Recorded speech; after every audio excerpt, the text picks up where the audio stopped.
May 1940. The world watches hopelessly as Nazi invaders mount a blitzkrieg attack against France and march triumphantly through the streets of Paris.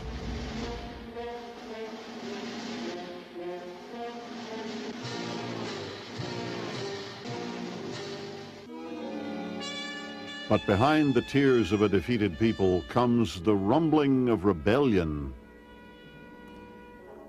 Enraged French citizens answer General de Gaulle's command and fight for freedom with an underground organization committed to sabotage and other acts of defiance. This resistance grew bit by bit, comprised of both men and women, regardless of political, moral, or religious persuasion. I became a founder of the Parisian Liberation Committee and the organization that directed the resistance and the national insurrection. Hitler himself visited France during the occupation. He marveled at the great monuments. He reveled in his conquest. Even the Eiffel Tower, 51 years old and over 1,000 feet tall, became a hostage as Germans exploited its great height, using the tower as an antenna to send coded radio signals to their armies. Ironically, the silhouette of the tower against the Paris skyline offered hope to the free French underground. It was a symbol of liberty, a symbol of France. Under the occupation, the idea predominated among all the French to know that one day one would be free to climb up the Eiffel Tower. When Allied troops finally liberated Paris, this handful of free Frenchmen celebrated by climbing the Eiffel Tower and unfurling the French tricolor flag. Down below, citizens spat and cursed at the fleeing Germans. But from the pinnacle of the tower, liberty, equality, and fraternity reclaimed its mantle of glory. For most of the world, the Eiffel Tower is France. It is light and hope, poetry and magic. Her complex geometry holds the dreams of lovers. The French may enjoy the distinct honor of having created and nurtured this international monument, but her home is in the hearts of free people everywhere. Tonight on Modern Marvels, La Tour Eiffel, the Eiffel Tower.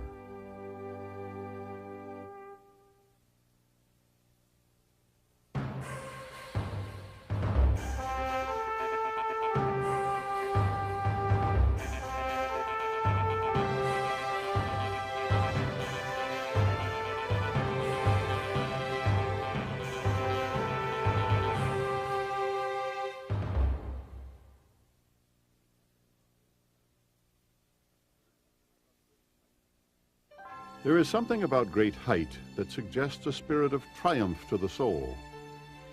It forces people's vision to heaven, while it offers a calming perspective to the chaos of the world below.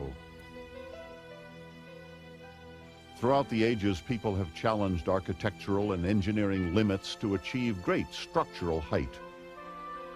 Sometimes to spy on enemies approaching from a distance, and at other times in an attempt to get closer to God. There are those who insist on finding practical applications for towers. They make good broadcast antennas, or they're a fine place for a revolving restaurant. But the real appeal of towers comes from a purer notion. Towers are a celebration of will. They speak to our ambitions.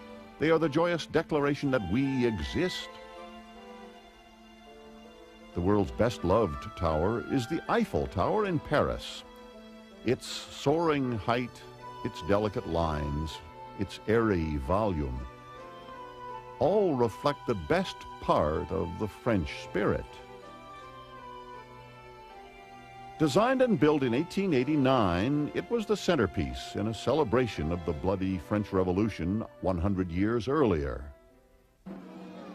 On July 14, 1789, in a flood of revolutionary passion, Parisian artisans led an attack against French aristocracy and stormed the Bastille, the infamous prison where the poor and politically incorrect were locked away.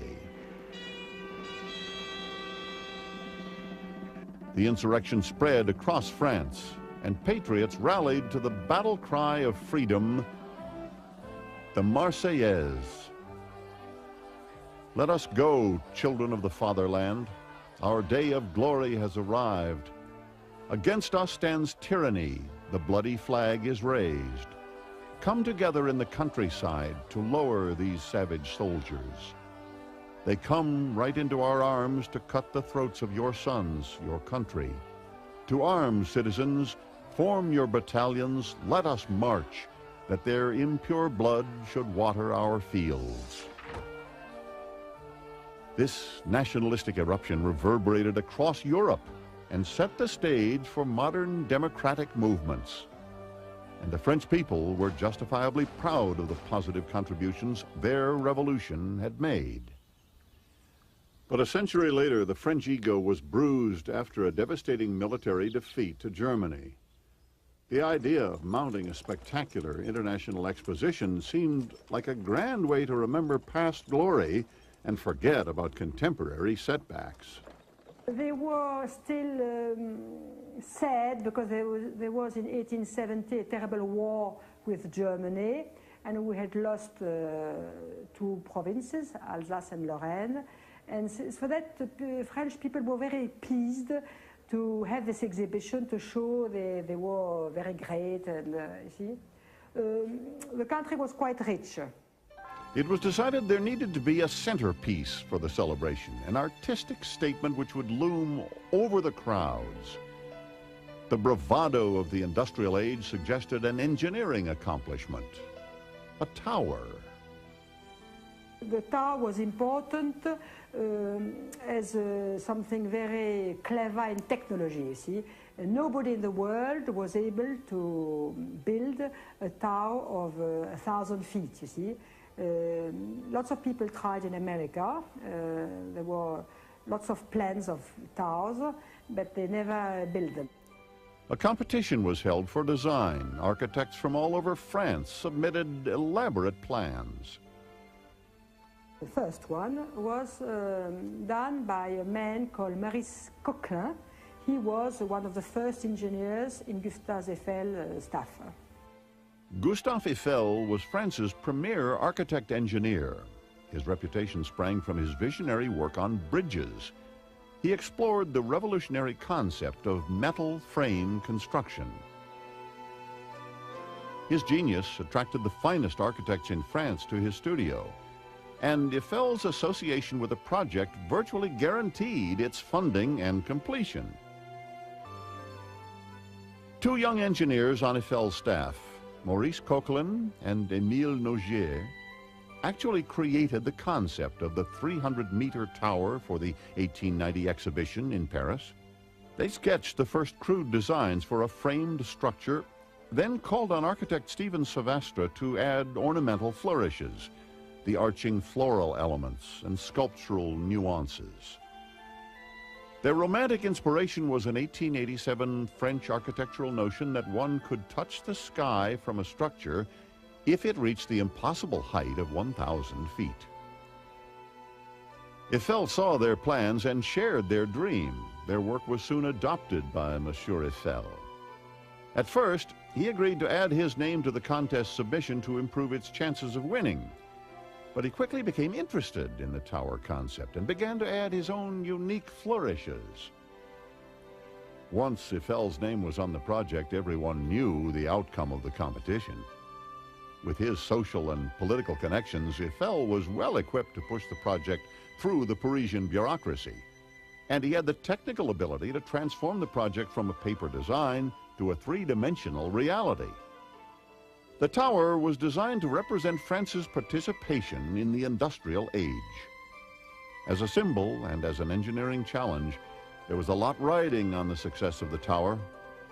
But Eiffel was determined to exhibit the same innovative spirit in construction that he had employed in the design.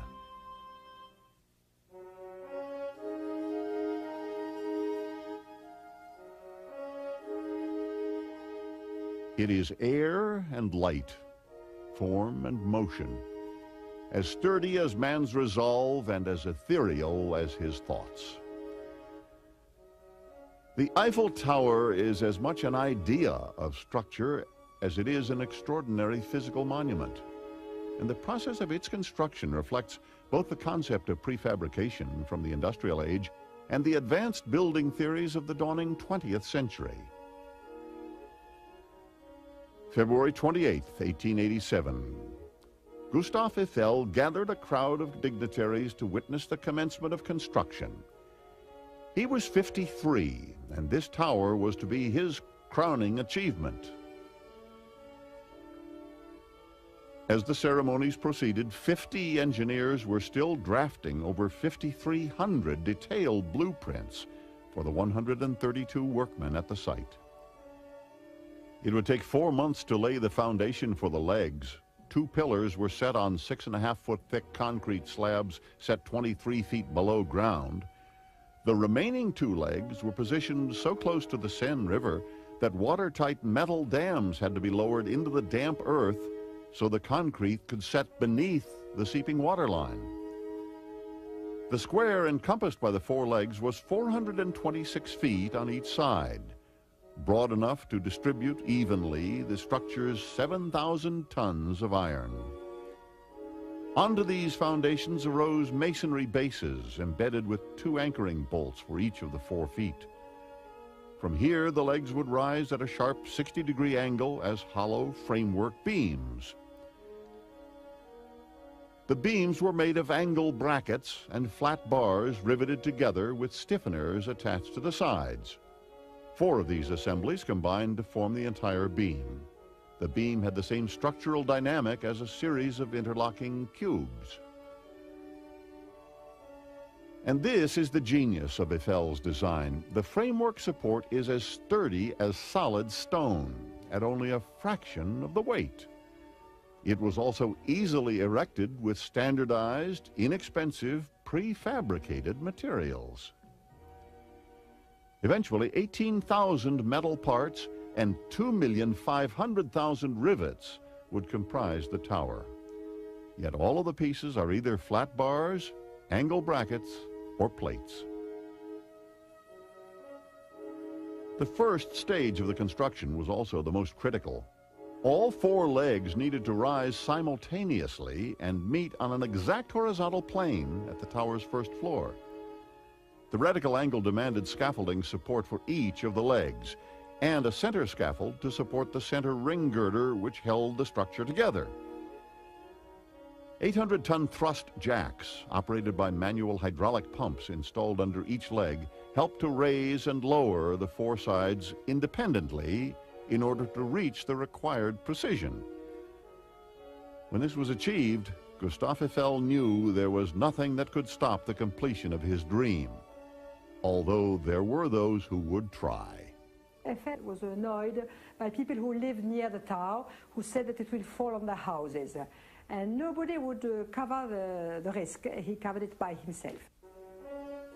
Likewise, many people feared that the tower would destroy the Paris skyline. When it was started to be constructed, some people tried to stop it, you see. And some painters, writers, architects wrote a letter saying it's a scandal. The Paris arts community saw the tower as a rude industrial imposition on the city's beauty. Dozens of French writers and painters attacked the tower in a public declaration. "I feel Paris is threatened," claimed one artist, "by this positively tragic lampstand issuing from her stomach." Eiffel responded with equal passion. "The tower will be the highest building ever raised by man," he exclaimed. "Will it not have a majesty of its own?"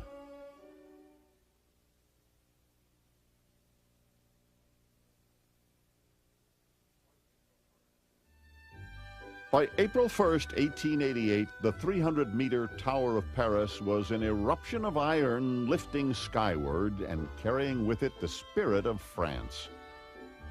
And finally, the general public, it seemed, was falling in love. The people in Paris, general public, really felt a very strong feeling of admiration toward this tower. What had begun as the skeletal suggestion of form was now exhibiting grand, flowing design. The graceful rise of the legs, the arcing, decorative additions contrasting with the stern regimen of exposed bolts. Here was a work of art that spoke to an aggressive world preparing for dramatic change. The work progressed with lightning speed. Eiffel was mounting the operation as if he were conducting a war with crisp military precision. The structure was in fact prefabricated in the Eiffel factory.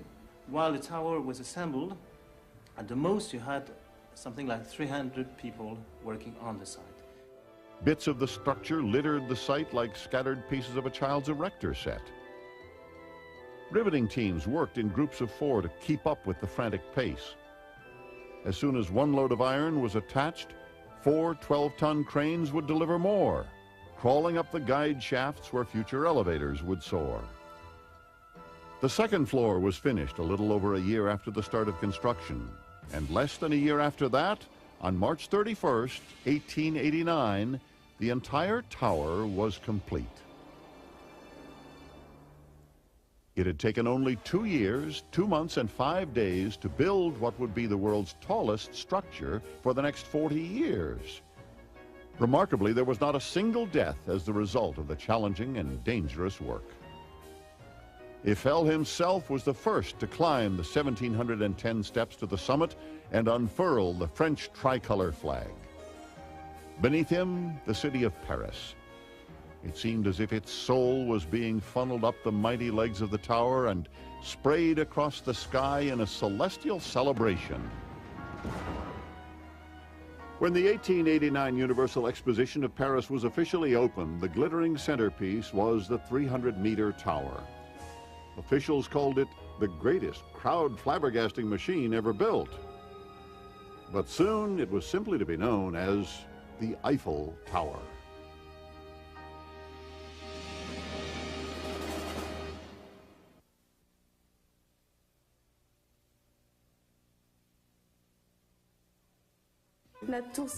The tower was called at first the Tower of 320 meters. Even in the beginning, the pylon of 320 meters. Then the 320-meter tower. I don't know exactly when it became the Tower of Mr. Eiffel and later the Eiffel Tower. I think it escaped him that it would go any further than a very high, functional tower of great dimension.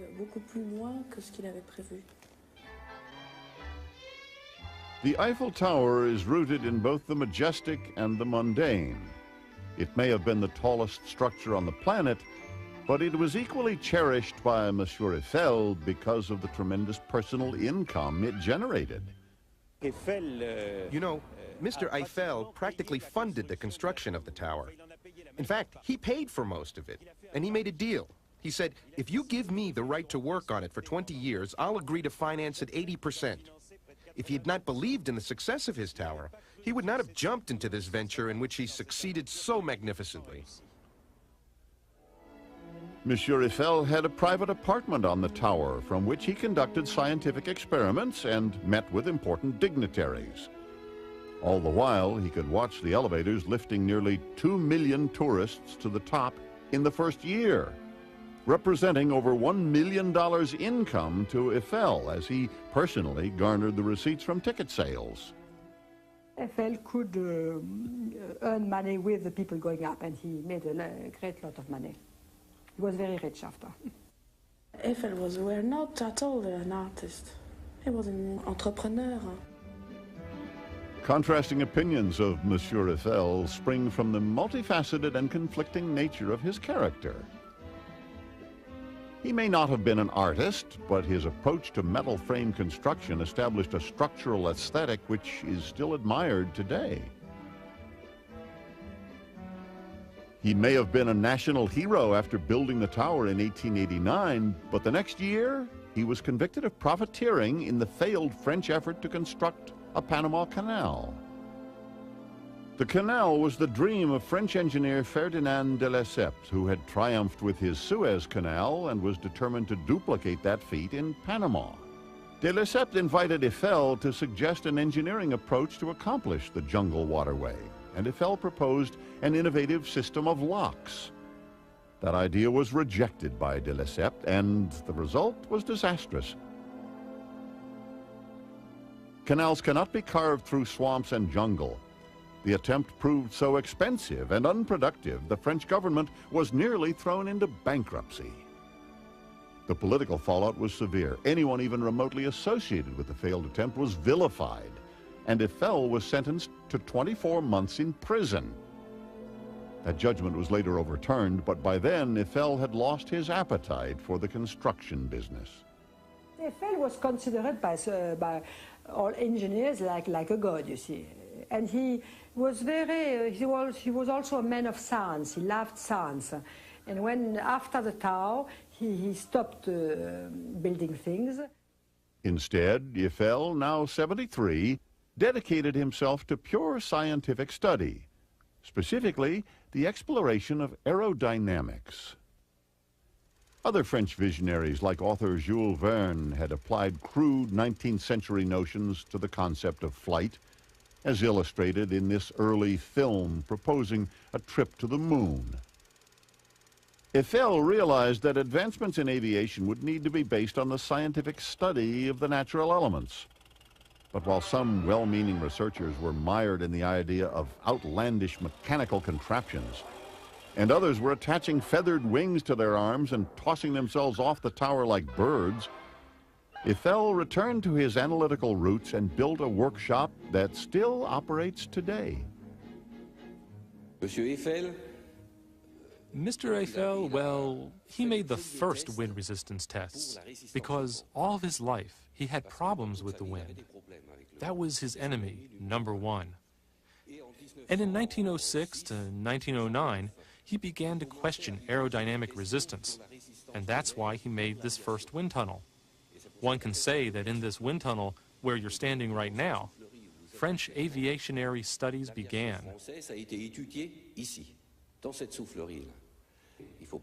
I must specify that the tunnel, the ventilator, the motor, and all of these are originals. We don't touch them. We leave them in their original state. As for measuring devices, of course, we adapted them for modern functions. Mr. Eiffel was an extraordinary engineer. We've examined all he did during his lifetime and all that he envisioned. And today, we are doing things that Mr. Eiffel already did in 1917. Eiffel's biggest vision, the 300-meter tower, was only supposed to stand for 20 years. But he had grown accustomed to using the structure as his personal reception area, a way to maintain his high profile over Parisian society. So he launched an aggressive campaign to save his tower from the wrecking ball. He conducted over 5,000 experiments in his lofty laboratory, but it was radio that saved the day, and the tower. The giant metal structure was the perfect antenna. From the top, signals could be transmitted as far away as North America. So although destined for demolition in 1909, Eiffel's tower won a reprieve as radio helped France monitor the dark clouds of war looming over Germany. In 1914, World War swept over the European continent.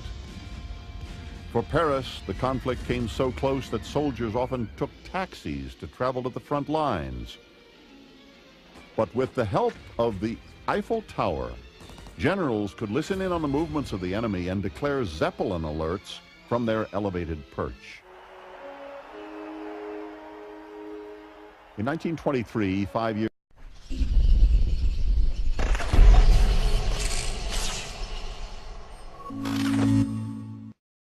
after the last echoes of the war, Gustave Eiffel died. Throughout his 91 years, his vision propelled France to the forefront of emerging technologies. His interpretation of design and structure as represented by his tower was the world's introduction to basic 20th century principles. The future of construction would forevermore be linked to the unified participation of modest, interlocking elements.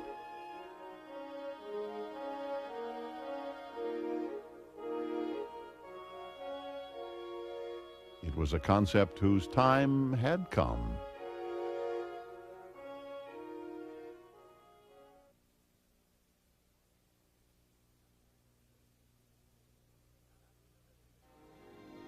After the devastation of World War, Paris was anxious to lift its battered spirits and embrace a brighter day.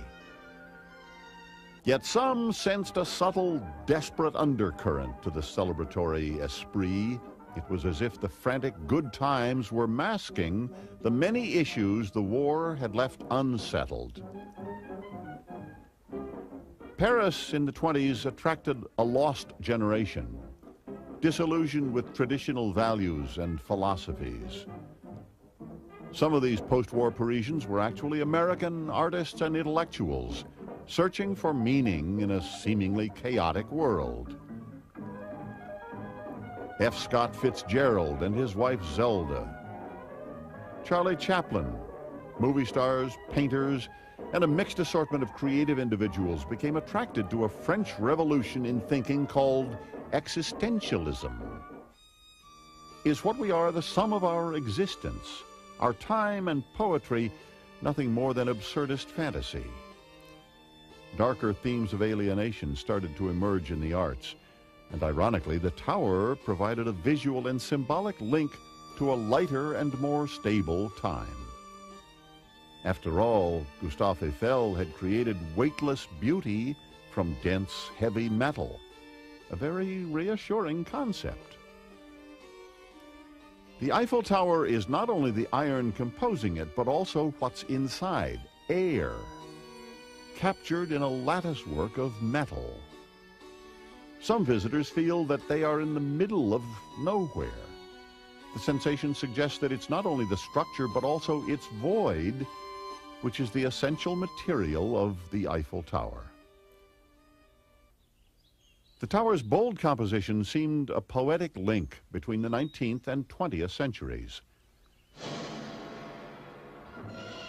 A link which would be brutally severed when fascism, racism, and systematic murder erupted from the ashes of Germany's defeat in the First World War.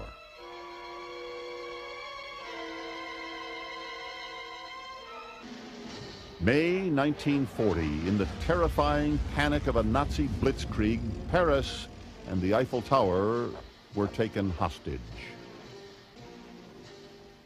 But German troops found it difficult fully to utilize the monument. Frenchmen had damaged the elevators. This sabotage kept even Hitler from savoring his conquest. There's a very famous photo.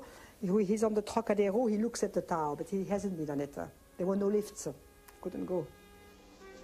Seeing the tower occupied by Nazis enraged French citizens. Parisians joined together in futile counterattacks. The Free French secretly conspired in the ancient Roman catacombs, which weave beneath the streets of Paris. Tunnels hiding the bones of forgotten and vanquished Frenchmen throughout the centuries were now home to the resistance. There are subterranean passages that go underneath the French capital. The catacombs played an important role in the resistance. It was a means for us to travel across Paris without being seen in order to be able to lead the Parisian insurrection on the offense. We derailed trains because those trains that went to the front lines of the Atlantic all went behind Paris. I participated in the sabotage of railroad tracks that were obviously meant for trains that transported soldiers. But one day, we found out about a large train that circled Paris. We made arrangements, we derailed the train, and it was just awful because the train was packed with sauerkraut. There were particles of sauerkraut for miles around. Hitler despised the Free French and planned to destroy their most treasured monument out of spite. At the war's end, Hitler gave orders to have the tower bombed. But General von Cholitz, who had fallen in love with the city of Paris, gave the Eiffel Tower an unauthorized reprieve.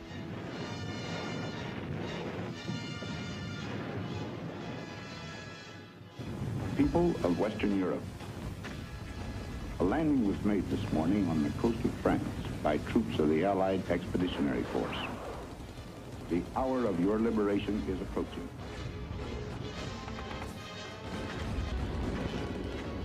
American tanks finally drove the Nazis from the Eiffel Tower.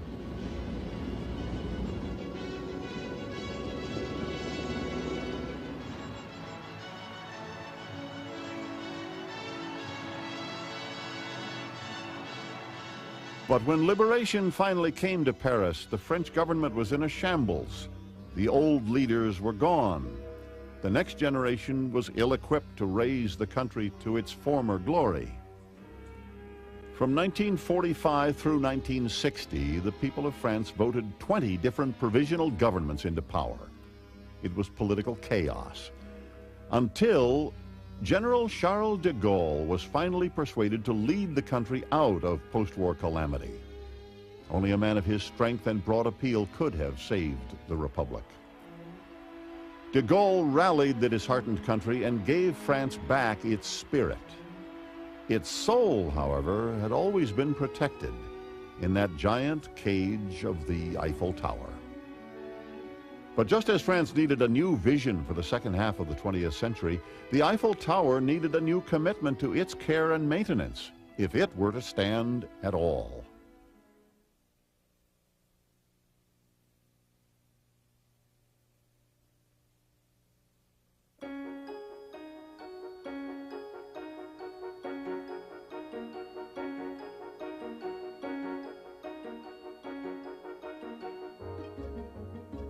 It was designed as the centerpiece of an international exposition in 1889.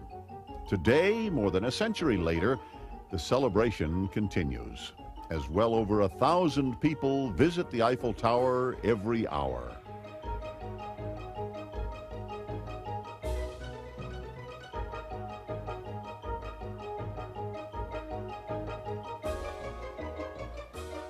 There are 4 elevators to carry them to the top, one in each of the tower legs, rising at a steep 60-degree angle.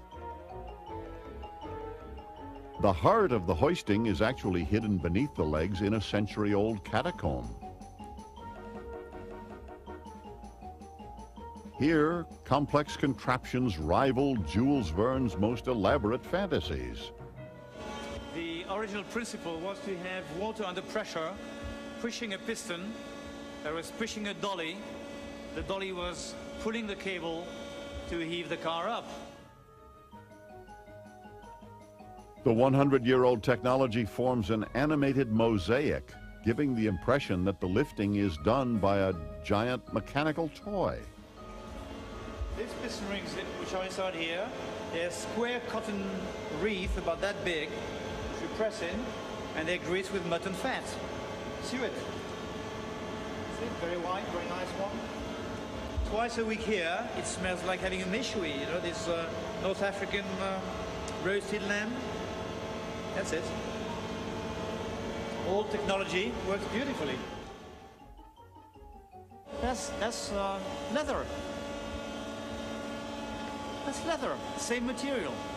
But it's compressed, it's shaped, you have various shapes. It's true leather, and it's impregnated with oil which is made from the hooves of oxen.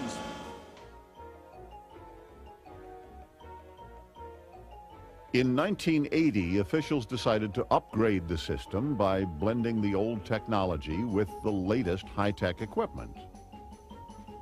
It's like mixing the engine of a Ferrari and the engine of a Mack truck.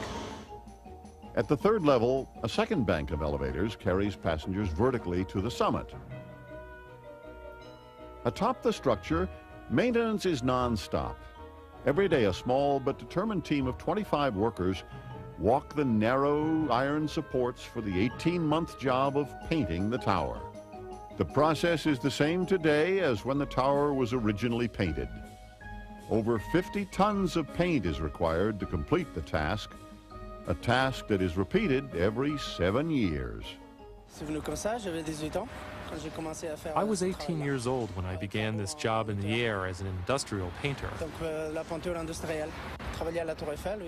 To work on the Eiffel Tower, such an important monument, I feel privileged and happy. But being a painter is somewhat specialized. You have to be physically strong and have a good morale. It's dangerous. One requires strength and balance, of course.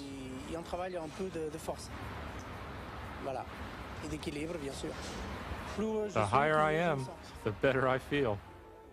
But painters aren't alone on the elevated web of iron. Electricians also comb the tower. Personally, I'd much rather work up here than in an office. I think my friend agrees. Oh, absolutely. I mean, we get to be outdoors. We like what we do. To be able to work on a monument like the Eiffel Tower is a privilege, I'd say. The exposed nature of the structure occasionally allows the elements to inflict damage. Water pipes can freeze and burst if not protected by the electrical system. There are heating bands with thermostats. As soon as the temperature falls below 40 degrees, the heating bands kick in. The piping is heated. But the main job of the electricians is to maintain the illuminated beauty. 360 light bulbs are constantly inspected and changed, but climbing to the sockets often upsets the real residents of the tower, the birds. They're attracted by the light. Once they come close, they get a bit lost. When they try to sit out again, they get caught in the steelwork. But a lot of them manage to fly off unharmed. We've actually even seen birds come and make their nests in the steel beams. It's kind of nice because in Paris we're not used to seeing pigeons anymore. It's a pleasant change.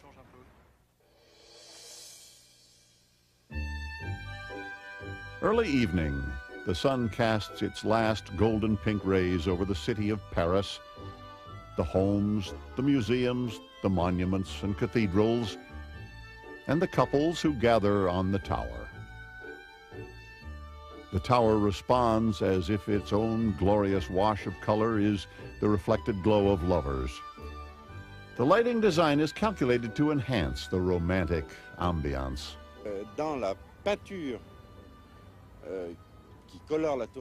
The paint on the Eiffel Tower contains a yellow pigment.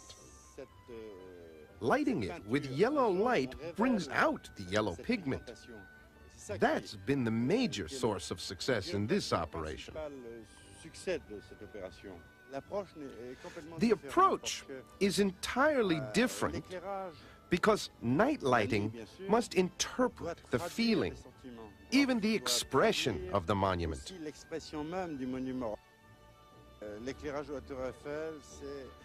The Eiffel Tower lighting seeks to validate the architecture of this star attraction in Paris. It's the star of Paris at night.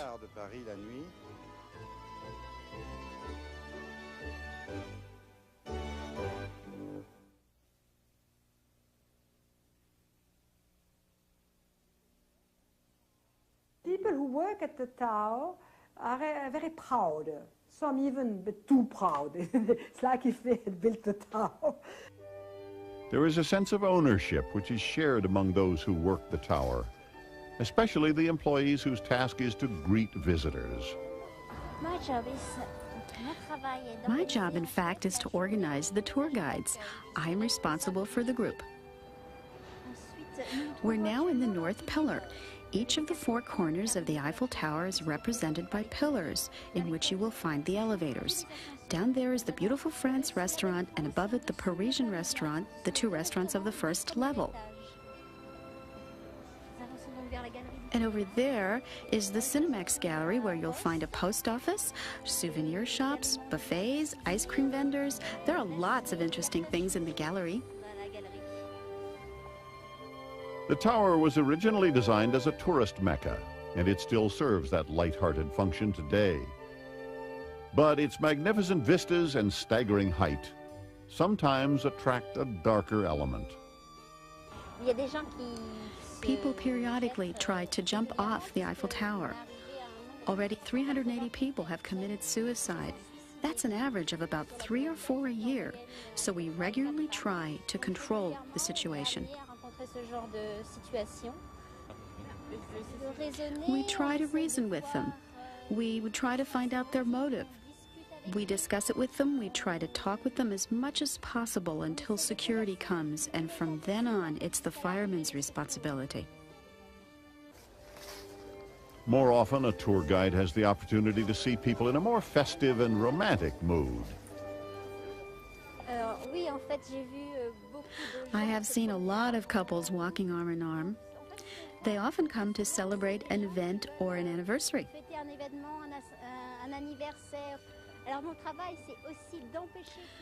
Our job also includes discouraging these people from riding on the Eiffel Tower. Most of the time we chase them and we try to catch them, and sometimes it's a little game between the tourists and ourselves. We are on the 3rd floor of the Eiffel Tower in front of the Jules Verne restaurant. This restaurant is one of the symbols of Paris precisely because it's located way up on the 3rd floor. There's only one Eiffel Tower, only one 3rd floor. It's certainly the best location in the world unless there's a restaurant on top of Mount Everest. The ceremony and celebration of haute cuisine is a tradition on the tower extending back to its earliest days. Food is more than nourishment for the French. It is a passion. It happened about 6 months after I arrived in Paris. I informed my wife that I had a mistress. She just stared at me. And I said, she's an old mistress. She looked even more surprised. After about 5 minutes, I told her my mistress is the Eiffel Tower. Some artists paint, some work in stone. Master chef Alain Rex prefers pâté, practicing his culinary magic at the Jules Verne, the exclusive 4-star restaurant midway up the lofty height of the tower. The view of Paris really inspires me. It inspires me to create new dishes every day. We have 115 people employed in the Jules Verne restaurant alone. There's a lot of hustle and bustle, a lot of people.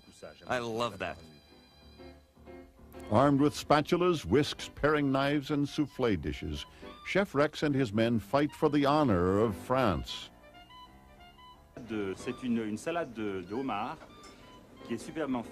Today's special, a lobster salad and coral sauce. It's French lobster. The tower was designed to inspire the common person to new visions. It also encourages the imaginations of artists to soar. At the Jules Verne restaurant, these two dynamics take flight. It is an appetizing blend that could only happen in the City of Light.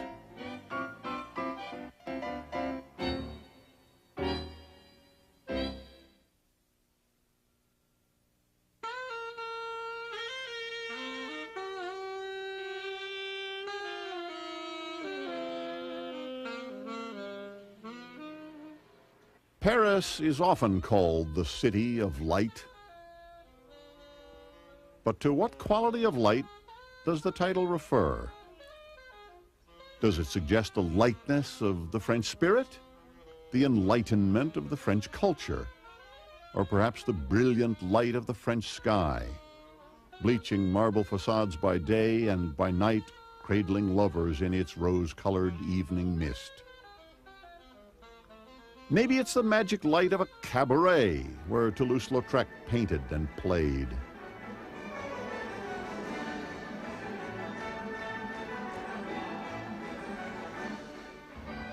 Or the glittering sparkle of a merry-go-round reflected in the eyes of the young at heart. The light of Paris is all these images and experiences, yet it finds its most vibrant voice in the silent exultation of Monsieur Eiffel's tower. I believe that the Eiffel Tower has taken an entirely unique place in the world. It's almost become a myth. It sort of glorifies science. It was built during an era when it was thought that science and technology would make mankind happy. I believe also, because of its shape, it is very, very special and can be easily drawn. I think also that it is a useless object, and that a useless object has a great therapeutic value. So the Eiffel Tower stands as a monument to those things we cannot grasp, our joys, our hopes. It still stands as a technological marvel,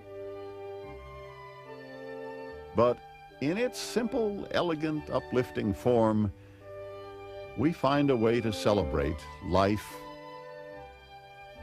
and love.